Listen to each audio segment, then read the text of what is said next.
were driving, entering through Wells, Nevada, we saw a speed limit sign that said one thing, and as soon as we crested the hill and came on the other side, the speed limit sign changed. And right away, boom, lights behind us.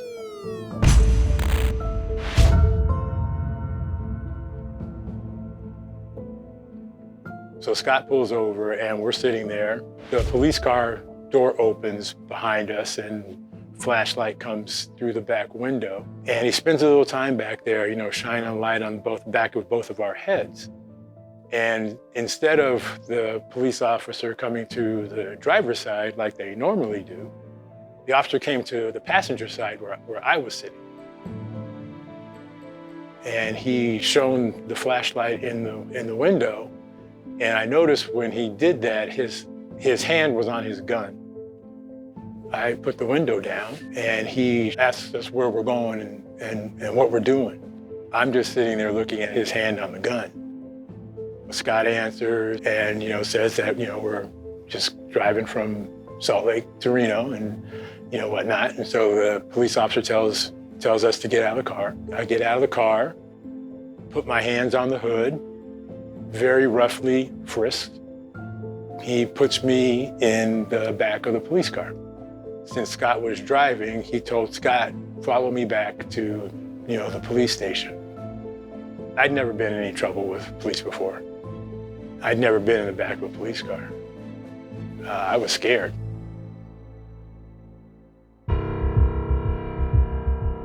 They put me cuffed in a cell.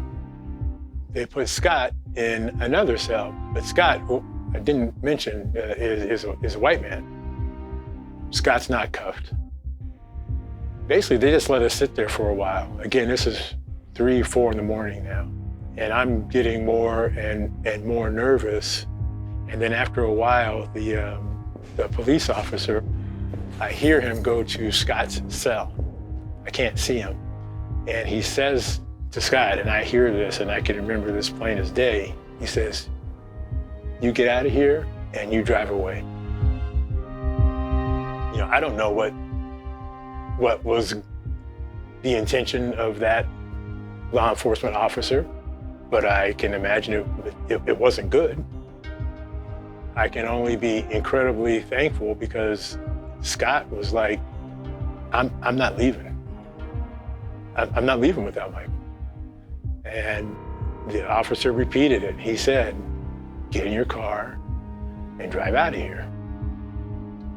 I could hear Scott was, you know, he's very upset. He's like, we get one phone call.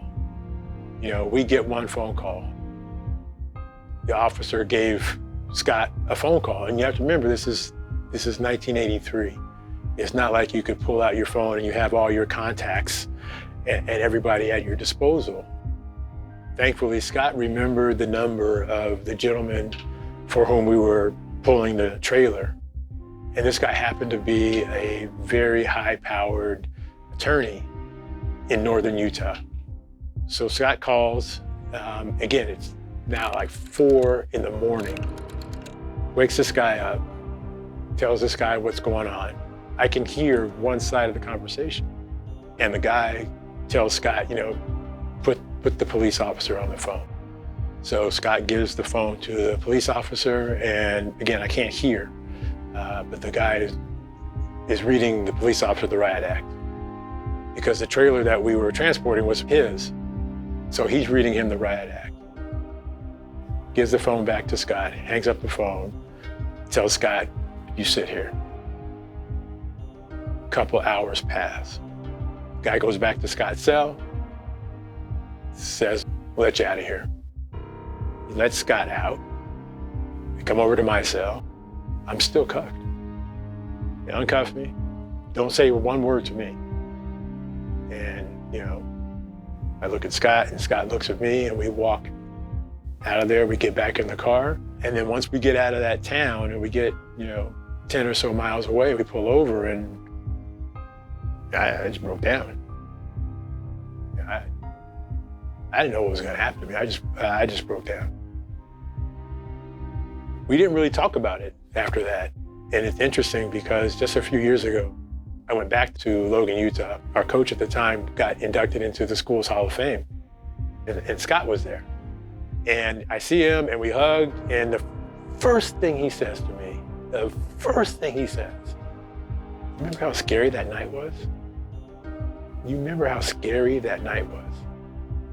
I haven't seen Scott for 25 years. And that's the first thing he says to me. You remember how scary that night was? I'll never forget how scary that night was. Never.